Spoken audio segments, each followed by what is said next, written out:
Assalamualaikum warahmatullahi wabarakatuh. Selamat pagi, salam sejahtera untuk kita semua. Perkenalkan, saya Julia Eva Putri, SPD MPD, merupakan salah satu dosen di program studi bimbingan dan konseling di Sekolah Tinggi Keguruan dan Ilmu Pendidikan STKIP Muhammadiyah Sungai Penuh.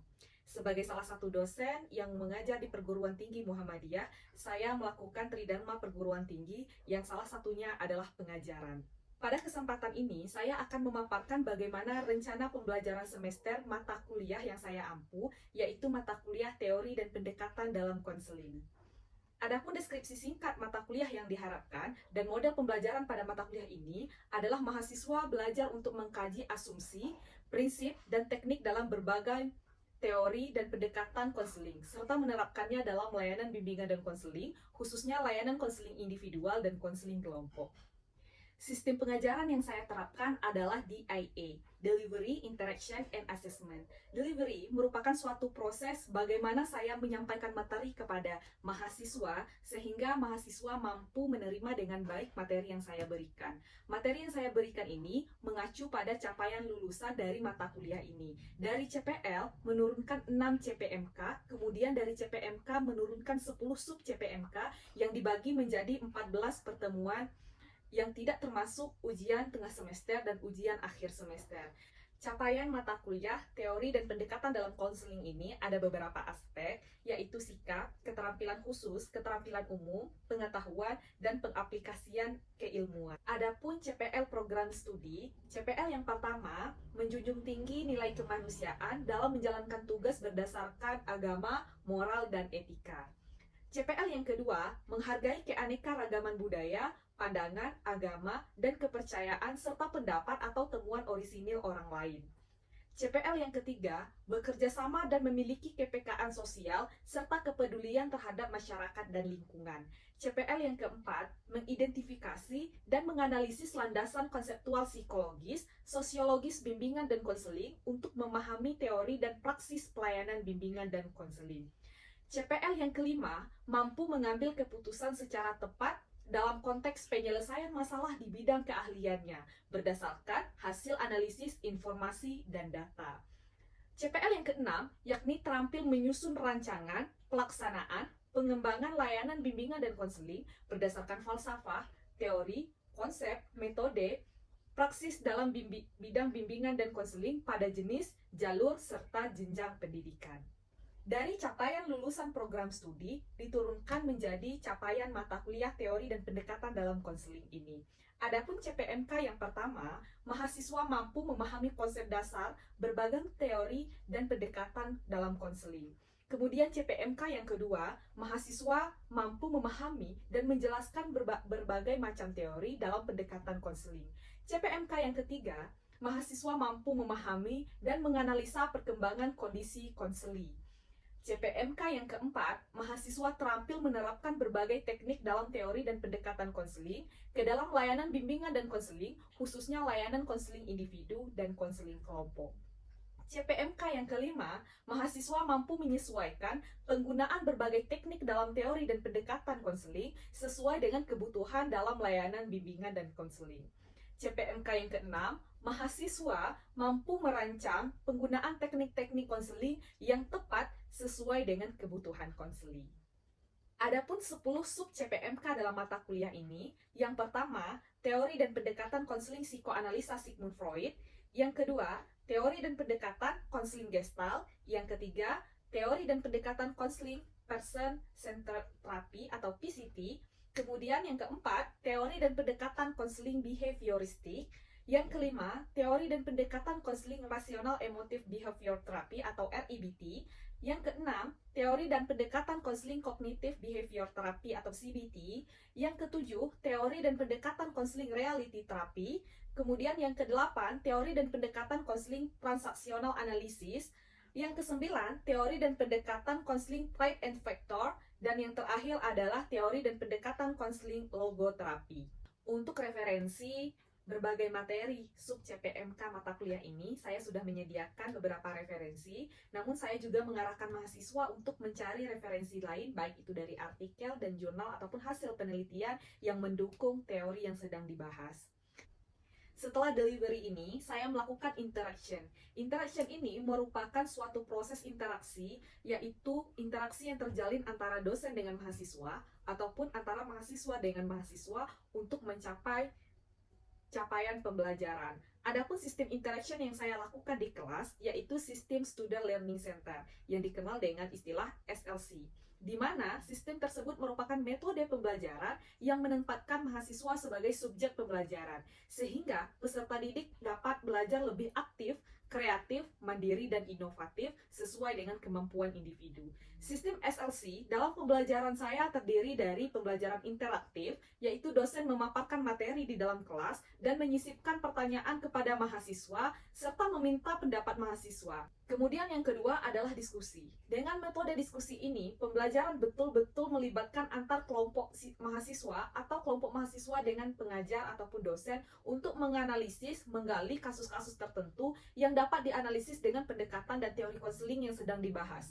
Kemudian yang ketiga adalah metode berbentuk pemberian tugas kepada mahasiswa seperti tugas membaca, kemudian membuat ringkasan. Selanjutnya adalah asesmen. Asesmen yang saya lakukan adalah proses penilaian untuk mengukur kemampuan mahasiswa secara objektif dalam menerima materi pelajaran. Indikator penilaian yang saya gunakan terdiri dari beberapa bagian. Yang pertama, kehadiran mahasiswa 10%, kemudian tugas dengan bobot 10%, kuis dengan bobot 10%, keaktifan dalam diskusi atau forum dengan bobot 10%, kemudian untuk ujian tengah semester dan ujian akhir semester masing-masing 30%. Hasil asesmen yang saya lakukan dengan harapan mahasiswa dapat mengetahui proses penilaian yang saya lakukan secara transparan dan objektif. Sebagai penutup, itulah tadi aspek yang saya terapkan dalam proses pembelajaran. Pembelajaran yang saya lakukan terdiri dari delivery, interaction, dan assessment. Selanjutnya, saya akan menampilkan proses pembelajaran saya di kelas. Selamat menyaksikan. Oke, assalamualaikum warahmatullahi wabarakatuh. Waalaikumsalam warahmatullahi wabarakatuh. Selamat siang, saudara. Siang, Bu. Alhamdulillah kita bisa bertemu kembali hari ini ya dalam proses perkuliahan kita terkait dengan mata kuliah pendekatan dan teknik pengetahuan konseling 2, yakni kita akan membahas mengenai teori-teori yang ada di dalam konseling. Nah, saudara, sebelum kita mulai, ada baiknya kita berdoa dahulu. Semoga nanti perkuliahan kita lancar dan berkah, dan ilmu yang saudara pelajari bisa saudara terapkan dalam kehidupan sehari-hari. Baik, saudara, siapa yang akan memimpin doa hari ini? Ega. Oke, silakan, Ga. Berdoa dimulai.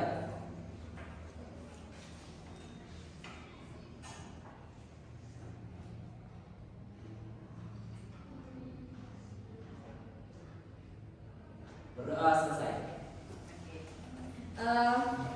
Baik, saudara, sebelum materi kita mulai, Ibu cek kehadirannya dahulu ya. Afwa Kaulan ada? Oke. Aldi Jalil, Amanda izin. Kenapa Amanda ikut lista itu ya? Iya. Oke. Asenta, Atika Munawaroh,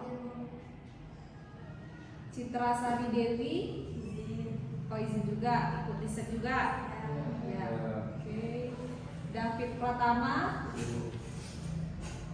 Davita Hazira, Dodi Herdian, Ega Pranata. Baik, saudara, resume untuk minggu kemarin sudah diselesaikan ya? Oke. Nah, sebelum Ibu menjelaskan beberapa hal terkait dengan teori konseling, ini psikoanalisis klasik, itu biasa kita sebutkan dengan KOPSAK. Ini adalah salah satu teori yang bisa kita gunakan nanti dalam proses konseling. Oke, saudara. Nah, mengenai psikoanalisis klasik ini, nah sebelum kita bahas lebih mendalam, saudara sudah mereview materinya? Sudah. Oke. Silakan, siapa yang akan menyampaikan review materi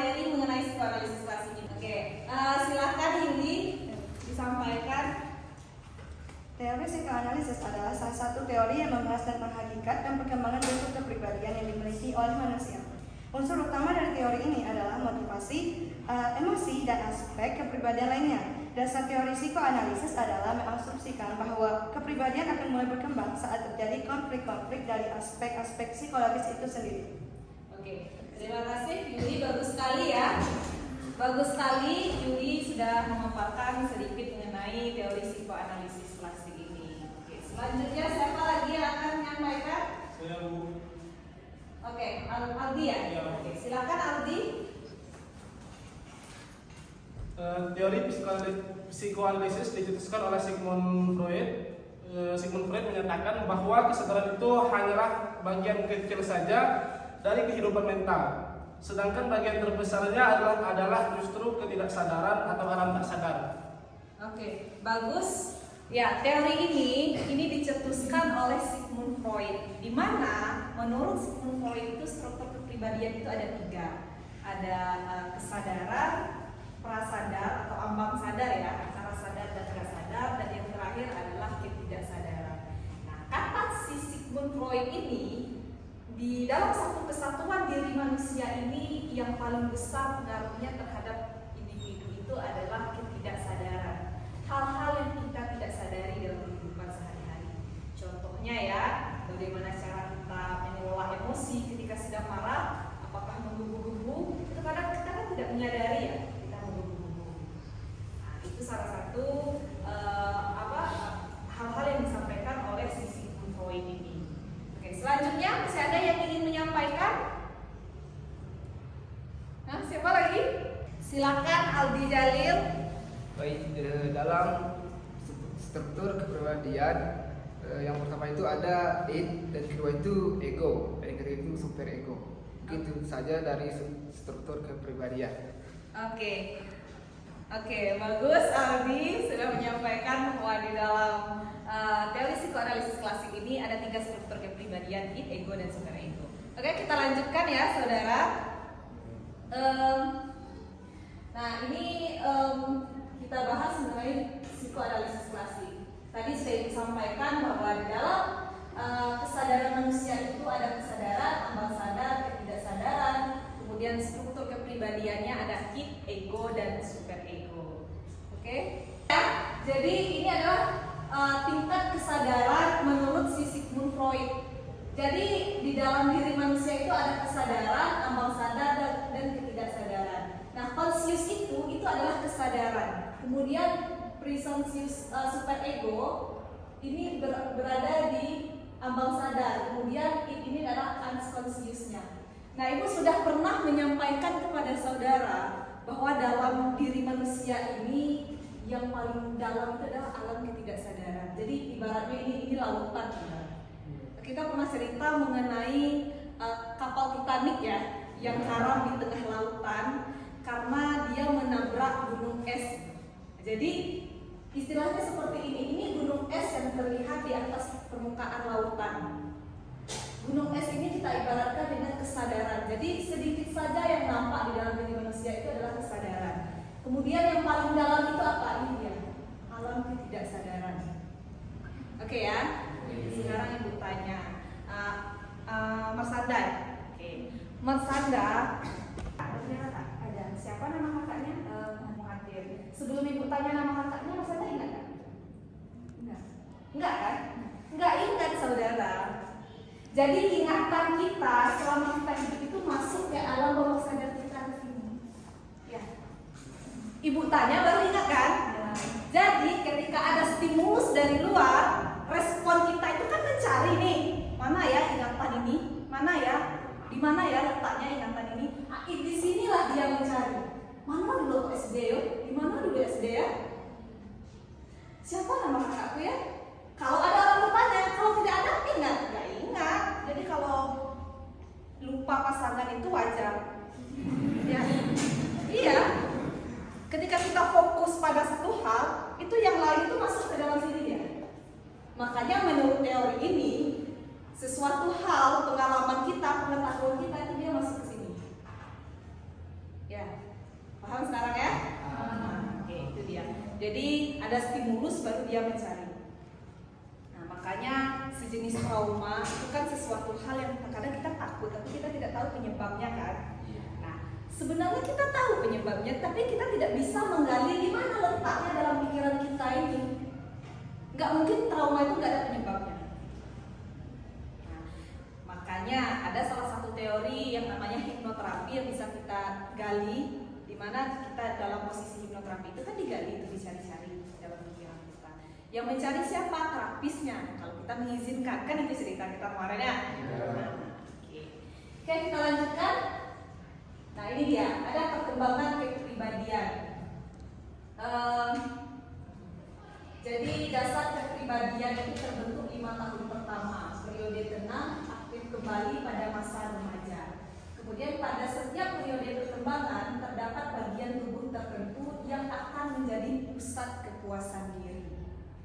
Nah, kalau nggak salah ibu juga pernah membahas mengenai kalau di dalam kehidupan sehari-hari itu kan ada anak kecil ya. Ada anak kecil, kemudian dia kejedot meja, nah, kan sakit ya. Sakit. Kemudian orang tuanya, wis meja ini, mana kan? Kayak gitu dalam kehidupan sehari-hari. Nah, biasanya yang disalahkan meja. Itu waktu umur 3 atau 4 tahun. Kemudian ketika dia masa remaja, ingatan itu akan aktif kembali. Contohnya apa? Ketika terjadi sesuatu pada dirinya, dia kecewa misalnya ya, dia akan menyalahkan lingkungan atas kekecewaannya. Ya, karena tadi waktu kecil dia terbiasa seperti itu. Secara tidak langsung orang tua kan menyalahkan si meja tadi. Wis meja ini. Secara tidak langsung itu tuh membentuk kepribadian si anak ini. Waktu remaja, ya mungkin dia mulai mengenal lawan jenis. Nah, ketika tidak sesuai dengan keinginannya, dia akan menyalahkan lingkungan atas itu. Maka erat hubungannya antara pola asuh dengan kepribadian manusia. Ya.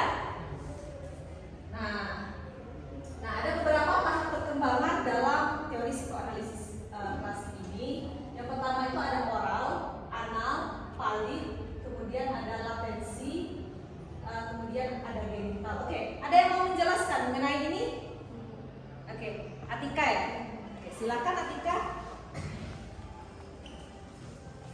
Tahap-tahap perkembangan kepribadian terbagi menjadi 5, yaitu fase oral. Fase oral adalah 0 sampai dengan 18 bulan. Yang kedua, fase anal adalah kira-kira umur 18 bulan sampai 3 tahun. Yang ketiga, fase falis adalah kira-kira usia 3 sampai 6 tahun. Yang keempat, fase laten adalah kira-kira umur 6 sampai pubertas. Dan yang terakhir ada fase genital, terjadi sejak individu mulai memasuki fase pubertas sampai selanjutnya dan telah mengalami pematangan pada organ reproduksi. Bagus ya, Atika. Oke, kita lanjutkan. Nah, ini dia. Perkembangan kepribadian merupakan hasil dari 2 faktor besar, yaitu kematangan menurut perkembangan yang alamiah dan pengalaman hasil belajar. Jadi, tingkah laku seseorang itu, saudara, itu dipengaruhi oleh pengalaman atau hasil belajar. Makanya sering ya kita dengar sekolah tinggi-tinggi tapi nggak pintar-pintar gitu ya. Tetapi kan bukan itu maksudnya ya. Dalam proses pendidikan itu kan kematangan. Itu bisa kita lihat dari bagaimana cara seseorang itu bersikap dan bertindak. Oke, kembali lagi tadi kita bahas id, ego dan super ego. Id itu adalah kebutuhan manusia. Ego itu adalah keinginan manusia. Super ego itu adalah hati nurani manusia. Jadi saudara, misalnya ya sekarang Dodi lapar misalnya ya. Adalah nasi di atas meja. Dodi tahu kalau nasi ini adalah milik Marsanda. Tapi kondisinya sekarang Dodi sangat-sangat lapar. Ya. Kalau Dodi makan, adalah makan aja lah ini nasi Marsanda. Nanti bilang ke Marsanda nasinya sudah Dodi makan. Itu pilihan pertama. Kemudian pilihan kedua, Mas Anda bukannya lapar ya, tapi Mas Anda beli nasi kayaknya karena dia lapar ya. Atau pilihan yang ketiga, cari Mas Anda dulu lah, tanyain dulu nasi ini mau dimakan atau boleh nggak aku makan dulu.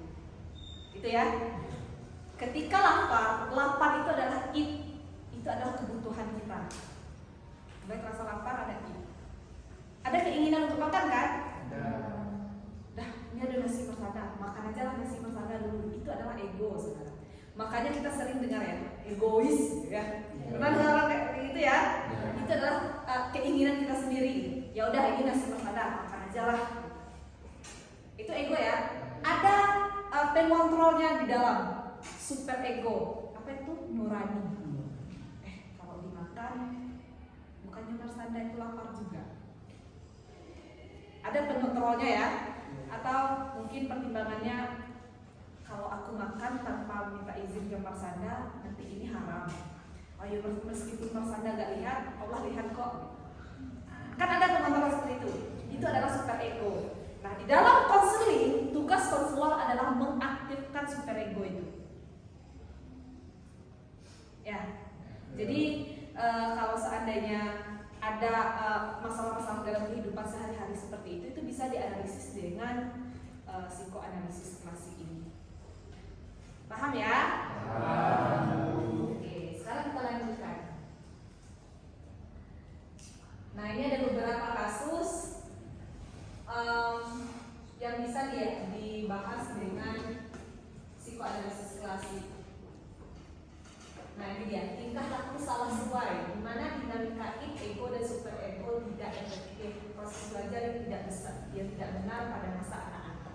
Makanya pernah dengar nggak kalau orang apa ya, iklan susu untuk anak-anak itu ini susu 5 tahun untuk anak-anak 5 tahun pertama pada masa-masa golden age, masa-masa emas anak itu 5 tahun pertama. Pernah dengar? Itu bahasa dari teori ini, bahwa 5 tahun pertama itu adalah penentu dari sepanjang rentang kehidupan manusia. Ya, itu menurut teori ini ya. Nah, oke, terakhir mungkin ada yang akan menyampaikan kasus atau apa ya, masalah sehari-hari yang mungkin saudara temukan yang bisa kita analisis dari psikoanalisis klasik ini. Ada yang bisa menyampaikan kasusnya? Oke, Atika. Ya, silakan Atika. Ya, silakan berdiri. Rafli, seorang sosok yang ceria, tiba-tiba melakukan pengancaman serta pemukulan terhadap teman tongkrongannya. Hal ini disebabkan karena ia kesal dan merasa kecewa terhadap teman-temannya. Ia merasa patah hati karena perempuan yang ia sayangi menjadi kekasih teman akrabnya Erik. Sebelumnya, Rafli dan Erik terlihat selalu bersama. Hubungannya sangat dekat seperti kakak adik. Namun Rafli juga merasa kecewa pada teman yang lain lantaran Rafli merasa ada dorongan dari teman-teman tongkrongannya sehingga Erik dengan perempuan tersebut terlibat asmara. Selain itu, Rafli merasa tidak dihargai karena Rafli yang mengajak bermain dan nongkrong di tempat. Bagus ya, Atika sudah menyampaikan salah satu kasus yang mungkin bisa kita analisis dari teori psikoanalisis kasus ini. Kan mungkin ada dari saudara yang mau menganalisis kasus Atika, yang dimana kasus ini mungkin bisa saudara analisis berdasarkan teori yang sudah disampaikan tadi. Ada yang bisa? Oke, Ega, silakan Ga. Baiklah, saya akan menganalisis masalah yang telah disampaikan oleh saudara Atika. Struktur kepribadian menurut pandangan psikoanalitik, struktur kepribadian dibagi menjadi 3, yaitu. Bagus ya, bagus Ega sudah bisa ya menganalisis kasus yang diberikan oleh Atika. Artinya super ego itu terakhir dia akan memilah ini benar atau salah. Saat pacarnya diambil sama temannya, itu adalah tadi itu kan merasa terganggu ya, terancam dia gitu ya. Kemudian ada ego di sana. Kalau egonya dia marah gitu ya, marah, sedih, kecewa dan segala hal yang membuat dia itu merasa kecewa gitu. Itu adalah ego. Kemudian super ego dia akan mempertimbangkan, ini benar nggak sih kalau aku marah? Benar nggak sih kalau seandainya aku menjauhi teman-temanku karena si ini gitu? Dia akan mempertimbangkan hal itu. Jadi di dalam diri manusia itu konselor itu dia bertugas. Tujuan konseling membawa klien pada kesadaran dan dorongan-dorongan yang ditekan ketidaksadaran yang mengakibatkan kecemasan. Nah, ketika si ini merasa terancam tadi, maka dia ada dorongan-dorongan untuk marah, untuk mencari, untuk bertengkar sama temannya, gitu ya. Nah, kemudian tujuan konseling itu memberikan kesempatan kepada klien untuk menghadapi situasi yang selama ini gagal dihadapinya. Misalnya ya, dia tahu ini kalau aku marah sama temanku hanya karena hal ini, itu salah. Tapi aku tidak mampu untuk mengontrol ini gitu. Dia tidak mampu menahan amarahnya. Dia tahu itu salah. Pernah nggak sih kayak gitu ya? Kita tahu itu salah, tapi kita nggak bisa menahan untuk marah gitu. Nah, jadi tugas konselor di sini adalah meredam amarah ini dengan banyaknya pertimbangan-pertimbangan. Itu biasanya. Oke, sekarang kamu marah, coba pikirkan hal-hal baik mengenai temanmu terhadap kamu selama ini. Apakah ketika kamu butuh dia selalu ada? Oh iya ya. Apakah ketika kamu kecewa dia biasanya bersamamu? Oh iya ya. Jadi amarahnya itu kan teredam. Nah, itu tugas konselor di sini. Oke. Untuk selanjutnya akan kita bahas lagi minggu depan ya. Waktu kita sudah habis jam kuliah saat ini. Nah, saudara, kesimpulan dari materi kita hari ini yang sangat-sangat penting saudara pahami itu adalah tentang struktur kepribadian manusia. Jadi dia ada id, ego, dan super ego. Dan di dalam diri manusia ini ada kesadaran. Kesadaran itu apa contohnya? Ibu sekarang berada di kelas ini sebagai dosen saudara dan memberikan materi. Ibu sadar kan? Ya. Saudara sekarang saat ini sebagai mahasiswa hadir di kelas ini, sepenuhnya hadir pikiran saudara, fisik dan psikologi saudara hadir di dalam kelas ini, itu adalah kesadaran.